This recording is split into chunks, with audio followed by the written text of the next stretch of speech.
স্কোরের ফেসবুক লাইভে আপনাদেরকে স্বাগত জানাচ্ছি। আমি এই মুহূর্তে অবস্থান করছি নোয়াখালী সদর উপজেলায় সুদারাম থানার সামনে। এখানে একটি ব্যতিক্রম ঘটনা ঘটেছে। মূলত আপনাদেরকে যদি দেখাই, কিছু যুবক অপেক্ষা করছেন, তার মধ্যে রয়েছেন রাকিব নামের একজন। তিনি মিশর এবং আর্জেন্টিনার যে ম্যাচ, সেই ম্যাচে রেফারি এবং ফিফার বিতর্কিত কিছু কর্মকাণ্ডের কথা তিনি অভিযোগ আকারে থানায় লিখে জমা দিয়েছেন এবং তিনি দাবি করছেন ফিফা সেই যে ম্যাচটা খেলেছে সেটা পাতানো ম্যাচ ছিল, অথবা সেখানে অনেক অনিয়ম রয়েছে। আমরা তার সাথে তারও কিছু বন্ধু বান্ধব দেখতে পাচ্ছি, তারা এই অভিযোগটা নিয়ে থানায় জমা দিতে এসেছেন এবং সেই অভিযোগে তিনি দাবি করেছেন তাকে যেন 5 কোটি টাকা ক্ষতিপূরণ দেওয়া হয়।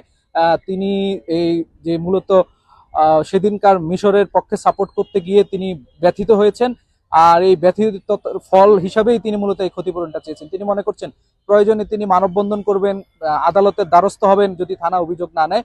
আমরা যেটা জানতে পেরেছি, থানা অভিযোগ গ্রহণ করেনি।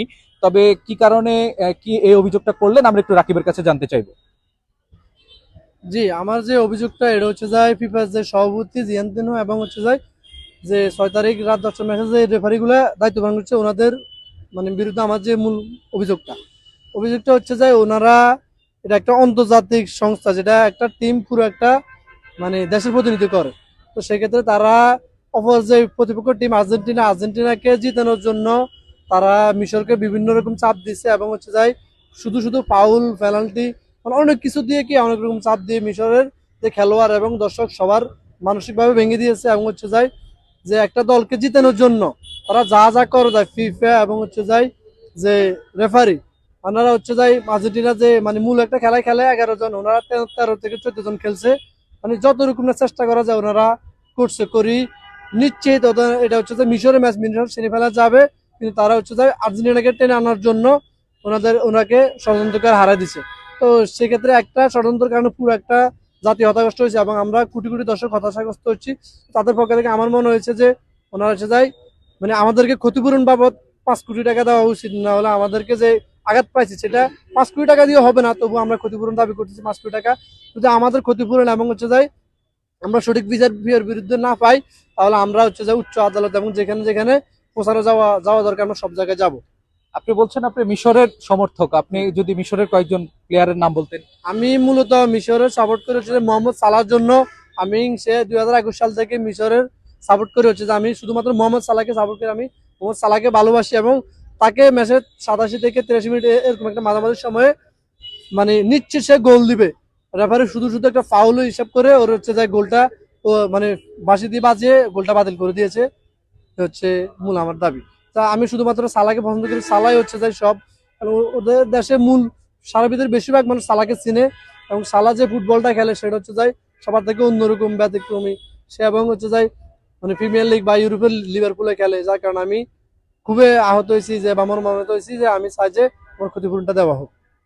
আমরা এখানে একজন আর্জেন্টাইন সমর্থক দেখতে পাচ্ছি, আসলে এই অভিযোগ তিনি দিয়েছেন, আপনিও তার পাশে দেখতে পাচ্ছি। মূলত আসলে কি বলতে চান এই অভিযোগের বিষয়ে? আমরা উনি যে অভিযোগটি দিয়েছে ফিফার প্রেসিডেন্টের বিরুদ্ধে, ইনফেন্টিনোর বিরুদ্ধে, আমরা মনে করি এটা একটি অযৌক্তিক ভিত্তিহীন একটি অভিযোগ তিনি দিয়েছে। ব্রাজিল যেদিন থেকে ওয়ার্ল্ড কাপে থেকে বাদ হয়ে গেছে, আমরা মনে করি ওই দিন ব্রাজিলের সমর্থকরা মানসিকভাবে আঘাত পেয়েছে। তারা আঘাত পেয়ে তারা বিভিন্ন রকম ফিফা বিরোধী কথাবার্তা বলছে, রেফারি বিরোধী কথাবার্তা বলছে, তারা প্লেয়ার বিরোধী খেলা বিরোধী কথাবার্তা বলছে। আমরা মনে করি ব্রাজিলের সমর্থকরা যিনি এই অভিযোগটি করেছেন, আমরা তার পরিচয় জানতে পেরেছি। তিনি ব্রাজিলের একজন সমর্থক, তিনি গুপ্ত মিশরের সমর্থক বর্তমানে রয়েছে। গুপ্ত মিশরের সমর্থক তিনি। ব্রাজিলের সমর্থকরা ওয়ার্ল্ড কাপ থেকে বাদ হওয়ার পর থেকে তারা একবার আর্জেন্টিনার বিরুদ্ধে যাদের খেলা পড়ে তাদের কাঁধে তারা বিভিন্ন রকম ভাবে অপপ্রচার পায়তারা করে যেন আর্জেন্টিনা কোনোভাবেই যেন ওয়ার্ল্ড কাপ থেকে বাদ পড়ে যায়। আমরা তাদেরকে উদ্দেশ্যে বলবো যে আপনারা ওয়ার্ল্ড কাপে কথা বলার অধিকার হারিয়েছেন ওয়ার্ল্ড কাপ নিয়ে, কারণ আপনারা খেলা থেকে বাদ পড়ে গিয়েছেন। ব্রাজিল সমর্থকরা, আপনাদের এখন বর্তমান অধিকার রয়েছে আর্জেন্টিনার খেলা উপভোগ করার। আমরা ব্রাজিল সমর্থকদেরকে বলবো আপনার গুপ্ত আচরণ বাদ দিয়ে এসব ভুয়া ভিত্তিহীন অপপ্রচার ফিফা এবং রেফারির বিরুদ্ধে বাদ দিয়ে সঠিক নিয়ম জেনে আপনারা কথাবার্তা বলুন, না হলে আপনারা মানুষের কাছে হাস্যকর হিসাবে পরিণত হবেন। ধন্যবাদ জানাই নিউজ 24 কে এবং চ্যানেল 24 কে আমরা ধন্যবাদ জানাই যে এই যে একটি সত্য ঘটনা তুলে ধরেছে, যে একটি গুপ্ত ব্রাজিলের সমর্থকের বিরুদ্ধে। ধন্যবাদ। আচ্ছা, আমরা একটু রাকিবের একজন বন্ধু আছে, আমরা একটু বন্ধুর সাথে কথা বলবো। আসলে শুরু থেকে দেখলাম আপনি থানাতে ওই অভিযোগটা নিয়ে এসেছেন, আপনি আসলে কি বলতে চান? আমি তার এই অভিযোগটা প্রথমত হচ্ছে কিছুটা সাপোর্ট করি, এই জন্য করি যে সে বাংলাদেশি আবেগী, সে সাপোর্ট করে, সে খেলা পছন্দ করে। তো সেই জায়গা থেকে খেলা যেহেতু সমস্যা হয়েছে, কিছু নিয়ম নিয়ম ধরেন ফিফা একপাক্ষিক করেছে, বিশেষ করে সে উল্লেখ করছে মিশর এবং আর্জেন্টিনার খেলাকে কেন্দ্র করে। সেখানে দেখা গেল কি আপনার ফ্যাসিলিটিস যেগুলো সেগুলো আর্জেন্টিনাকে দেওয়া হয়েছে। আর রেফারিও দেখা গেল কি আবার মিশরে কিছু খেলোয়াড় এবং কি কোচদেরকেও লাল কার্ড হলুদ কার্ড অনেকগুলো দেওয়া হয়েছে। আসলে খেলাপ্রেমী কুষ্টিয়াতে যেরকম ব্রাজিলের খেলার দিন যেরকম একজন ব্যক্তি আত্মহত্যা করেছে, সে আবেগী হয়ে সে ধরনের কিছু করতে পারতো না করে বাংলাদেশের আইনকে শ্রদ্ধা করে আইনের দ্বারস্থ হয়েছে। এবং কি যেহেতু বাংলাদেশে বাফুফে যে মানে বাংলাদেশ ফুটবল ফেডারেশন সেটা কন্ট্রোল করে ফিফা, তো সেক্ষেত্রে হচ্ছে ফিফার যেন এই খেলা নিয়ে কারো আবেগ নিয়ে যেন কোনো কিছু না করে, সেজন্য সে যেটা করতে চাইছে অবশ্যই সেটাকে সাপোর্ট করা যায় এক রকমের।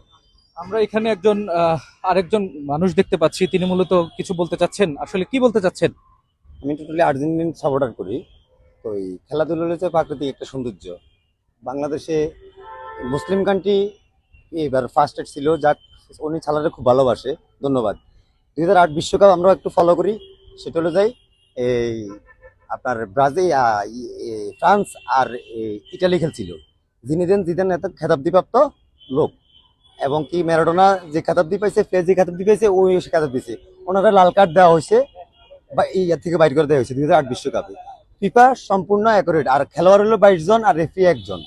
22 জনের কখন ফলো করবে, একটু ভুল থাকতেই পারে।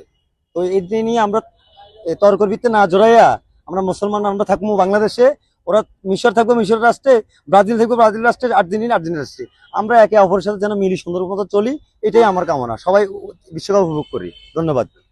যেমনটা শুনলাম পক্ষ বিপক্ষে অনেক মতামত রয়েছে, তবে খেলা দিন শেষে উপভোগ করার জন্য বলছেন সমর্থকরা, এবং এই খেলা থেকে যেন কোনো খারাপ দিকে না জড়াই এবং এই খেলাটাকে যেন আমরা উপভোগ করি।